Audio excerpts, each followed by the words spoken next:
say I've been drawing since I was 4, and I think naturally as I grew, I started creating my own comics because I kind of like had the frustration growing up in not being able to relate to a lot of the superheroes that I was reading about.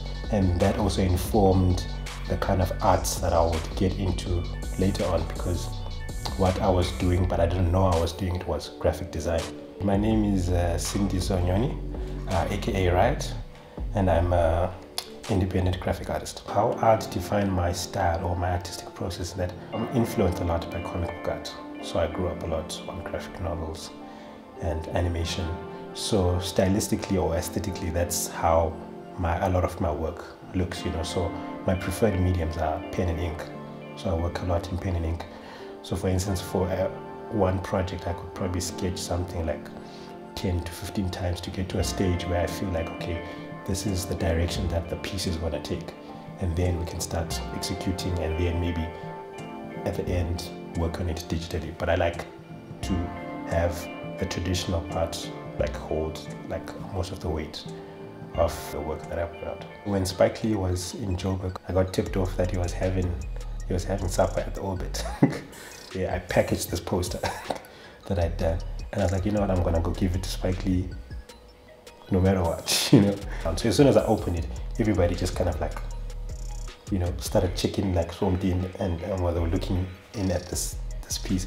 And then this body got checked out the commotion and stuff, and I was like, okay, just hold on, let me see what I can do. Then as soon as he walked to the back, Spike Lee just came straight, stretched out his hand. He was like, what's your name, you know, and stuff. Then I was like, I heard you want to give me something and stuff. We actually spoke about film, in fact, like Do the Right Thing. He was like, when are you going to do a piece of Mookie, because that's his character in the film. And I think for me now, it's quite an honor that he has a piece of my art, you know, even though I had to stalk him to get it to him. I feel the responsibilities of an artist are like what Nina Simone said. She says, you know, artists reflect the times, or should reflect the times that they're living in. Part of my art journey was something I got into a lot of social commentary.